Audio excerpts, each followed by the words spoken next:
WhatsApp guys, आज हम देखने वाले हैं बंगाल में राष्ट्रपति शासन की चिट्ठी आ गई। तो क्या है पूरा मामला, देखते हैं। सुशांत सिन्हा चैनल से वीडियो है, सर की वीडियो है, ओरिजिनल वीडियो का लिंक है डिस्क्रिप्शन में। बाकी चैनल पर नहीं तो प्लीज सब्सक्राइब। 1 2 3 गो।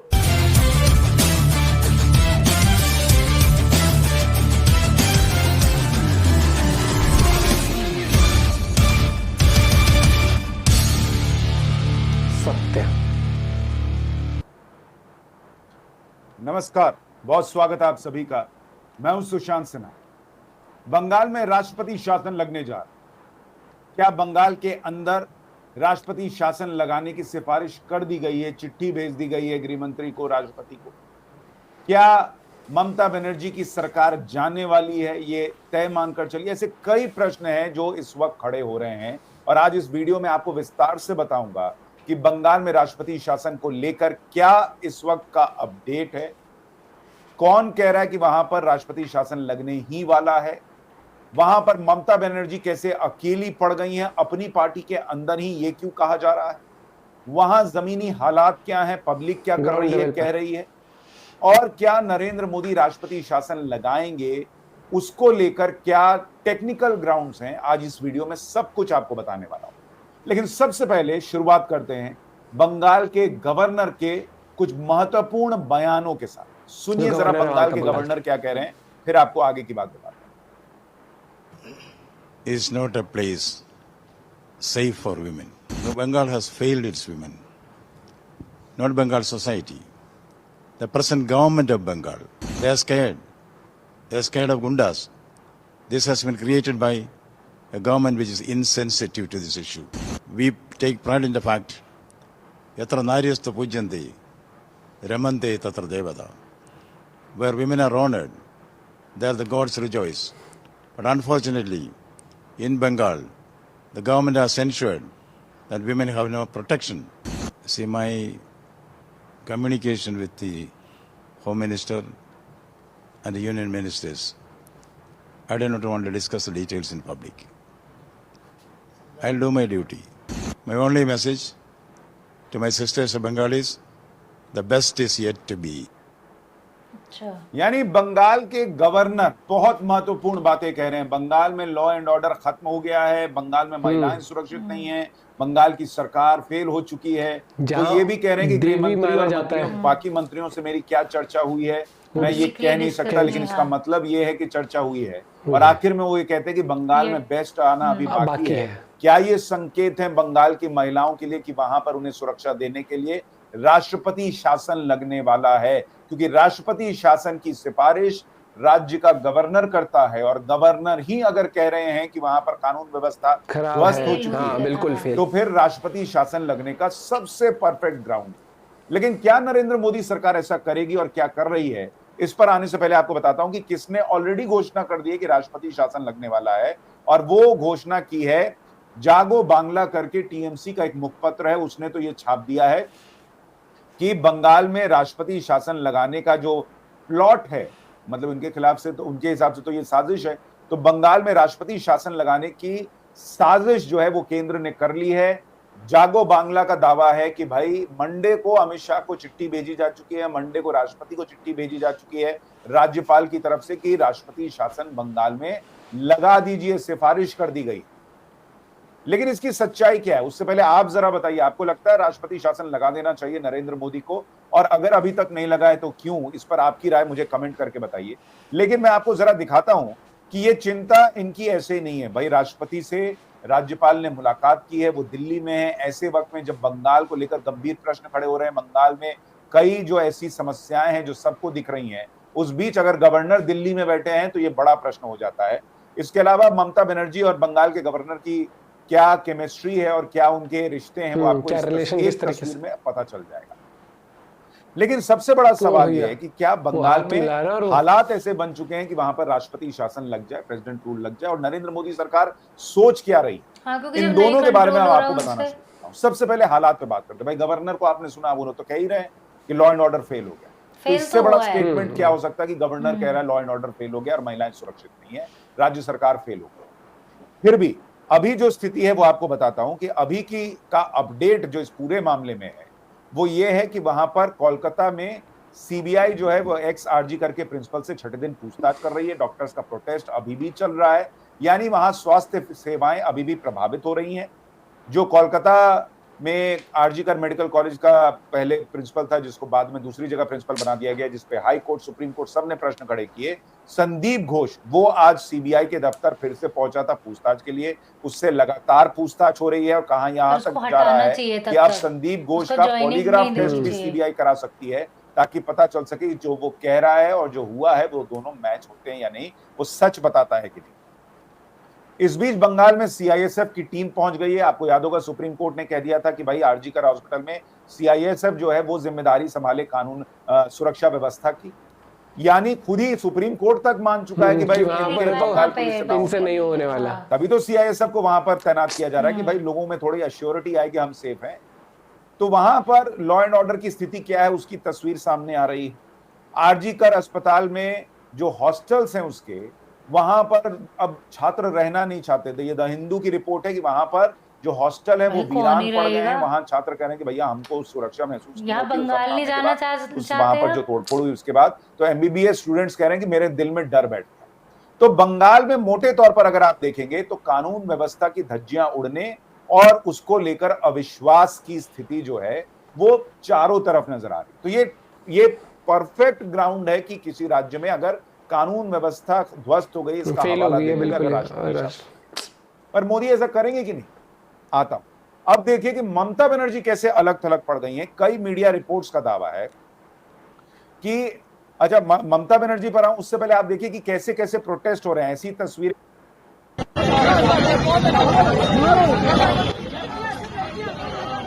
जैसे नेताओं का लोग पुतला जलाते हैं, वहां पर ममता बनर्जी का पुतला जो है उसको रखकर वहां पर लोग प्रदर्शन कर रहे हैं। महिला को सुरक्षा दे न सकी वो सरकार निकम्मी है, डॉक्टर को सुरक्षा दे न सकी वो सरकार। बयान इतने गंदे गंदे आते हैं भाई, खून खौलता है। जस्टिफिकेशन के जो बयान होते हैं वो बहुत ही बेसलेस। इस तरह का प्रदर्शन भी लोगों ने नहीं देखा ममता बनर्जी के खिलाफ, तो वो भी होता हुआ दिख रहा है। इसके अलावा ममता बनर्जी कैसे अलग थलग पड़ गई हैं उसकी खबरें कई मीडिया रिपोर्ट्स में आ रही हैं कि अपने ही घर में यानी तृणमूल कांग्रेस में ममता बनर्जी अकेले पड़ गई हैं। और इसमें सबसे बड़ी बात कही जा रही है कि उनके जो भतीजे हैं अभिषेक बनर्जी, उनके और ममता बनर्जी के बीच इस मामले में दूरियां आई हुई हैं।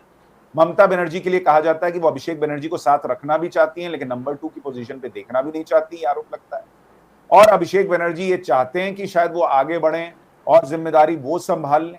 तो अभी ऐसी स्थिति में कहा जा रहा है कि भाई अभिषेक बनर्जी का टोन और अभिषेक बनर्जी की जो सोच है वो बिल्कुल ममता बनर्जी और उनकी पार्टी के बाकी नेताओं से अलग नजर आई। उन्होंने तो अभिषेक बनर्जी ने शुरू में जब बाकी लोग अलग लाइन ले रहे थे तो अभिषेक बनर्जी ने कह दिया कि ऐसे लोगों के की समाज में जगह नहीं है, इनको तो एनकाउंटर कर देना चाहिए, उस तरह की बात उन्होंने कह दी।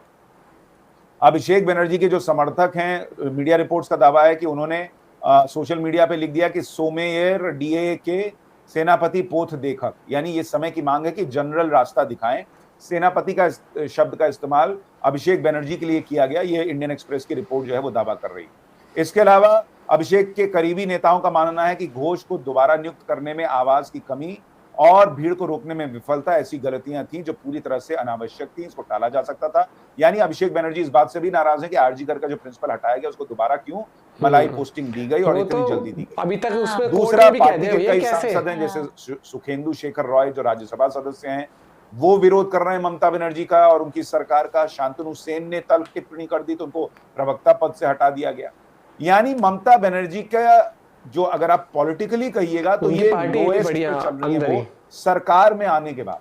इस तरह का दबाव उन्होंने पिछले कई सालों में बंगाल के अंदर झेला नहीं है, ना ही उन्होंने देखा। तो ये अपने आप में बड़ी बात है कि ममता बनर्जी आज किस क्या ये सारी परिस्थितियां राजनीतिक तौर पर और टेक्निकल तौर पर बंगाल के अंदर राष्ट्रपति शासन लाने के लिए परफेक्ट ग्राउंड तैयार करती हैं।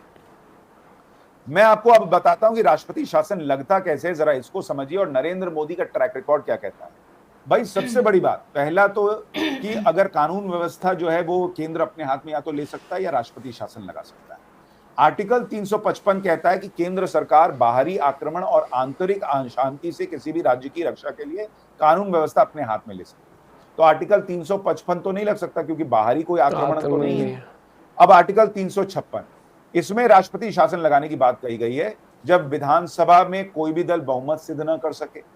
आपातकालीन स्थिति जैसे बाढ़, महामारी, युद्ध, हिंसा या प्राकृतिक आपदा के चलते समय पर विधानसभा नहीं होने पर, या अगर सरकार का सदन में संख्या बल कम हो जाता है और वो बहुमत खो देती है, तो उस स्थिति में 356 का इस्तेमाल होता है और इसी के तहत कई बार आपने देखा होगा राष्ट्रपति शासन लगा।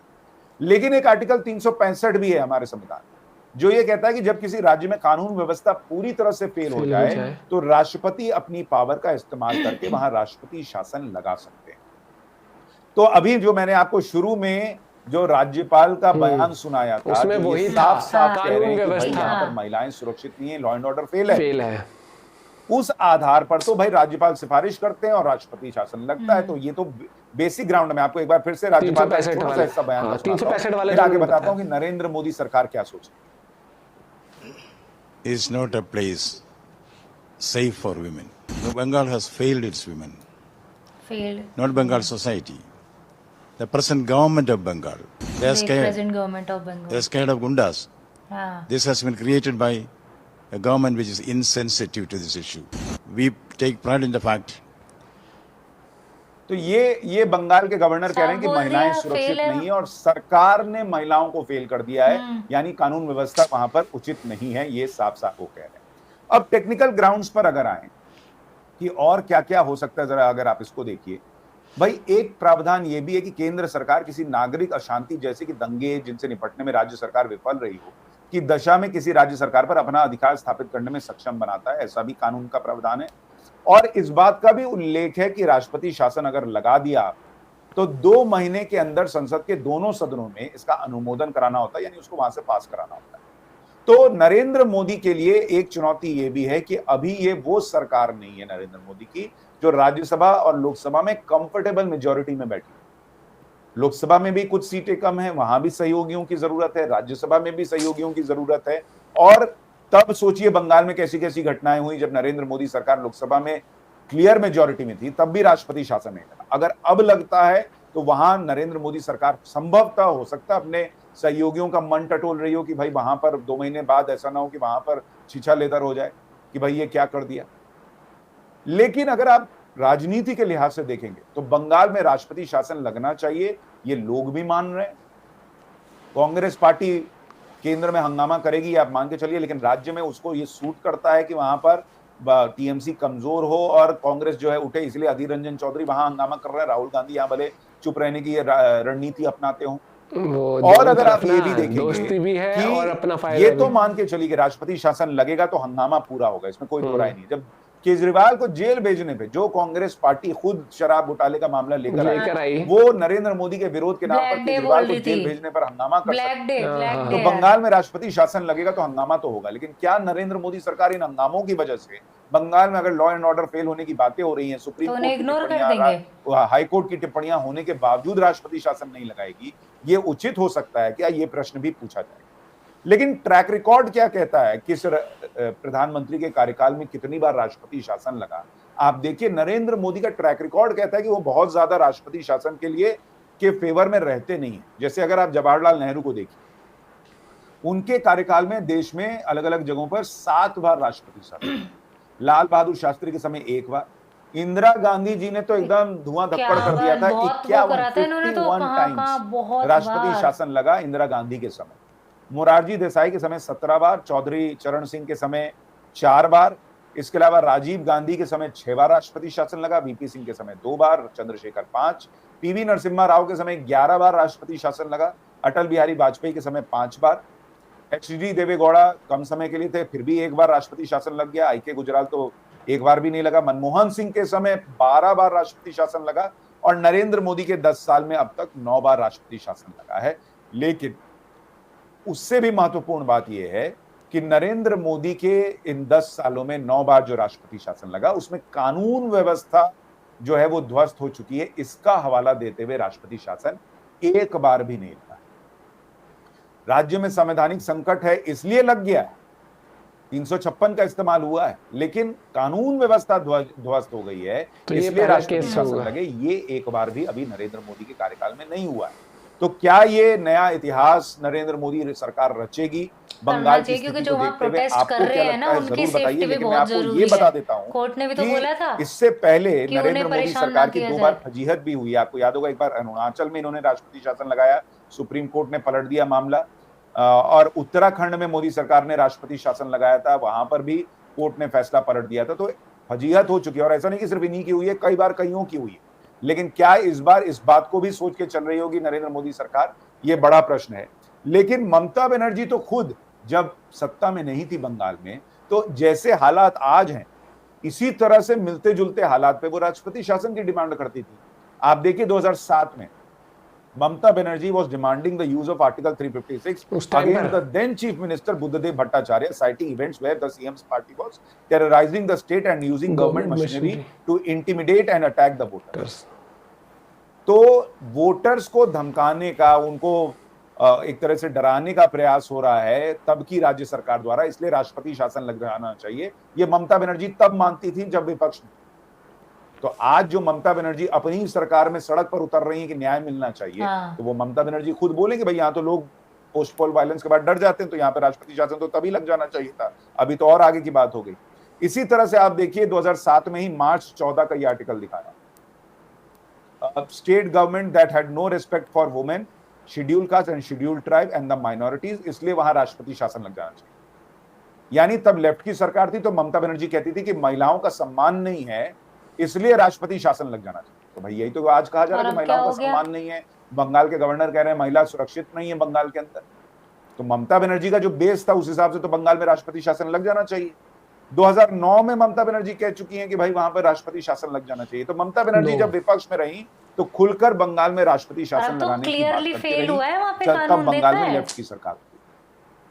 और महिला सुरक्षा के नाम पर राष्ट्रपति शासन लगना चाहिए ये कहती है। आज की डेट में संदेश खाली में क्या हुआ, आज की डेट में पोस्ट पोल वायलेंस में क्या हुआ, आज की डेट में पंचायत चुनावों में बंगाल में क्या हुआ, आज की डेट में कैसे राजनीतिक हत्याएं बंगाल के अंदर हुई हैं, कहीं किसी की लटकी हुई लाश मिलती है, कहीं कुछ होता है, ये सारी घटनाएं सबके सामने हैं। कैसे कुछ लोगों ने, एक भीड़ ने जो है वो महिला को तालिबानी तरीके से पीटा, उसके वीडियोस वायरल होते हैं। और अब आरजी कर मेडिकल हॉस्पिटल में जो, ऐसी तमाम घटनाएं हैं जो सामने हैं और पूछती हैं कि बंगाल में राष्ट्रपति शासन क्यों नहीं लग जाना चाहिए। ममता बनर्जी की पार्टी का मुखपत्र तो कह रहा है कि ये होने वाला है, राष्ट्रपति शासन लगने वाला है, लेकिन अभी तक देरी किस बात की है? क्या नरेंद्र मोदी सरकार ये समझना चाह रही है कि कानूनी तौर पे ये टिकेगा या नहीं? क्योंकि जैसे राष्ट्रपति शासन लगेगा, एक तो पूरा इंडिया अलायंस हंगामा मचाएगा, ये मान के चलिए, और दूसरा ममता बनर्जी दौड़े दौड़े सुप्रीम कोर्ट भी जाएंगे। तो क्या टेक्निकल ग्राउंड्स देखे जा रहे हैं कि कानूनी तौर पर ये टिकेगा या नहीं सुप्रीम कोर्ट में? क्या ये भी देखा जा रहा है कि सहयोगियों का समर्थन राज्यसभा और लोकसभा में मिलेगा या नहीं? पब्लिक सेंटिमेंट तो कह रहा है कि राष्ट्रपति शासन लगना चाहती है, लेकिन नरेंद्र मोदी क्या करेंगे ये मुझे लगता है आने वाले 1-2 दिन में साफ हो जाएगा। आपकी राय क्या है कमेंट करके जरूर बताइएगा। वीडियो को लाइक और चैनल को सब्सक्राइब करना मत भूलिएगा। नमस्कार। हमारी प्रेसिडेंट एक वुमेन है, हम जो जहाँ ये हुआ है केस, वहाँ की चीफ मिनिस्टर खुद मतलब औरत है एक, उसके बाद भी इन चीजों के लिए मुझे समझ नहीं आता। सबसे बड़ी दिक्कत पता क्या है, लोगों में गुस्सा इस बात का है कि जिस तरीके से सिचुएशन हैंडल करी है वो, उसको प्रिंसिपल को उठा के दूसरी जगह नौकरी दे रहे हैं, ट्रांसफर कर रहे हैं वहां पर। ऐसा भी नहीं कि हफ्ते भर कितने ऐसे स्विच करा एकदम से। फिर क्या होता है कि वहां प्रोटेस्ट हो रहे हैं, वहां गुंडे आ रहे हैं, मतलब इतनी भीड़ में गुंडे आ रहे हैं, ट्रक में आ रहे हैं, ट्रक में बैठ के चले भी जा रहे हैं, और किसी को कानों कान फर्क नहीं पड़ा, किसी फर्क छोड़ किसी को पता नहीं लगा। और फिर वहां की पुलिस आके कहती है कि मीडिया की वजह से हुआ है। ठीक है, सब कुछ मीडिया की वजह से हुआ है। 7,000 गुंडे। नहीं, आज आप देखोगे ना, मैं अब ऑफ ट्रैक हो जाऊंगा थोड़ा सा, मैं यूट्यूबर्स तो वीडियो बना रहे, पिक्चर भी इन्फ्लुएंस करती है चीजों के लिए। वाह भैया, वही पिक्चर पूरी दुनिया देखती है। तो इस लॉजिकलेस चीजों में मत चलो। कानून क्या है? मीडिया से अब इन्फ्लुएंस होकर लोग क्राइम करेंगे क्या? पता नहीं क्या ये। और फिर पुलिस किससे इन्फ्लुएंस होएगी? फिर पुलिस अगर काम कर रही है, लॉ एंड ऑर्डर मेंटेन कर रही है, तो उसके ऊपर गवर्नमेंट भी है वहां की। पुलिस का तो खुद बयान था कि इतने लोग आ गए एकदम से, वी वर हेल्पलेस। वहां की पुलिस का बयान था ये उस टाइम पे जब हुआ था कि एकदम से भीड़ आ गई इतनी ज्यादा, और पुलिस वाले इतने थे नहीं, तो दे वर हेल्पलेस। पुलिस जब चप्पल ढूंढने पर आती, चप्पल चोर की, तो वो भी ढूंढ लेगी अगर ढूंढने को। हाँ। इनको ये अभी तक ये नहीं पता लगा कि कितने। और नहीं, चलो अगर आप लोगों को खुद को पता है कि वहां पे एकदम इतने लोग आ गए कि लॉ एंड ऑर्डर फेल हो गया, फिर तो लगाओ, खुद ही आपको बोलना चाहिए कि हम फेल हो, अभी सिचुएशन वैसी है, वैसे आप लगाओ राष्ट्रपति शासन। उसमें क्या है? भाई आप देखोगे टाइम एंड अगेन, इलेक्शन के बाद भी दंगे वहां पर, इस तरह की सिचुएशन हो रही है, ये गुंडाराज नहीं चल सकता कहीं पर भी, और ठीक अगर है। हम ऐसे है ना जी कि जो लॉ एंड ऑर्डर चलते आ रहे हैं, अगर हम उसी में टटोलेंगे ना कि इसमें से क्या हो सकता है, तो नहीं चल, आपको स्ट्रिक्ट लॉज बनाने पड़ेंगे इन तभी वो चीजों के कहते लिए। हैं कि अमेंडमेंट ये नहीं कि जरूरी पुराने होता है। चलते आ रहे हैं तो अच्छा, इसके लिए तो कुछ है ही नहीं, तो जो हो रहा है ऐसे ही चलेगा वो। बिल्कुल भी सिचुएशन कंट्रोल में नहीं दिखी है हमें, ठीक है। हर तरीके से छेड़खानी दिखी है हमें, और वो चीज सबके सामने आई है किस तरीके से, मतलब कि एविडेंस डिस्ट्रॉय होने की कोशिश हुई वहां पर रूम में। उसको ये पहले तो उसको एफआईआर ही रजिस्टर नहीं करी बहुत टाइम तक, और फिर उसको सुसाइड बताने की भी कोशिश। अगर मूवी की बात होती है तो मूवी में देखा है जब क्राइम सीन होता है वो लग जाता है और वहाँ अनुमति नहीं होती किसी को जाने की, पुलिस सबसे वाले बड़ी बात खड़े होते मुझे हैं। ये समझ नहीं इससे आ बड़ी रहा इंस्पिरेशन मिली। कि जब आप एक चीज देखते हो, एक चीज बताओ मेरे को ना, कई बार ऐसा लगता है कि कौन जजमेंट पास करता है, कौन ऐसी बातें निकालता है कि वहां पर देख के आपको लगा कि सुसाइड हुआ है। हाँ, सीरियसली। और सुन, एक नॉर्मल बंदा भी बता देगा। वो मेडिकल कॉलेज वाले प्रिंसिपल इस तरह की बातें कर रहे हैं, मेडिकल कॉलेज खुद, मतलब कहाँ से पढ़ाई की है भाई। प्रिंसिपल को तुम ट्रांसफर करने पर बैठ गए भाई, उसे क्वेश्चनिंग करो ना यार। क्योंकि नहीं, मैंने तो तब भी बोला था, एक डॉक्टर पे अगर दाग लग जाए ना चीकू, उसका लाइसेंस तक रद्द कर अरे देते हैं। पासपोर्ट के लिए वेरिफिकेशन इतनी होती है इंसान की, इतनी, हाँ। वहां पर तुम हॉस्पिटल में एक ऐसा वॉलंटियर रखा है जिसके ऊपर इतने केस चल रहे हैं, क्या बैकग्राउंड वेरिफिकेशन हुई थी उसकी वो फिर? भी सुन, वॉलंटियर भी क्या, जो पुलिस के लिए वॉलंटियर करे, नॉर्मल किसी उस पोजीशन के लिए नहीं, पुलिस के लिए। बाइक पे खुलेआम वो पुलिस लिख के और ये भी घूम तो रहा है। सुनने में आई, वो नशे में था, नशे में हाँ। रहता, अब ड्यूटी पे नशे में चल रहा, क्या भैया पता नहीं भैया, लगेगा नहीं लगेगा वो तो वक्त बताएगा, लेकिन सिचुएशन अभी सही नहीं लग रही हमें तो, ठीक है। क्योंकि इस तरीके से फिर तो वो गुंडा राजी हो गया एक नहीं तरीके से। लगा, एक बात बता, इस चीज की क्या गारंटी है? उन लोगों में डर ही क्या था कि जब वो आए और करके भी चलेगा। अब एक बात, प्रोटेस्ट तो अभी भी चल रहे हैं ना वहाँ पे, कौन गारंटी ले रहा है कि नहीं आएंगे, दोबारा नहीं करके जाएंगे? आप अपना पॉइंट ऑफ व्यू शेयर कर सकते हो, क्योंकि सब गुस्सा है इस सिचुएशन से, सबकी नाराजगी है, लॉस को लेकर भी नाराजगी है कि भैया फास्ट ट्रैक करो, अमेंडमेंट करो लॉस को। लॉ और सुप्रीम कोर्ट को बहुत अच्छा लगा कि प्रॉम्प्ट उस पर एक्शन ले रही है वो। आप अपना पॉइंट ऑफ व्यू शेयर कर सकते हो। मिलते हैं वीडियो के साथ।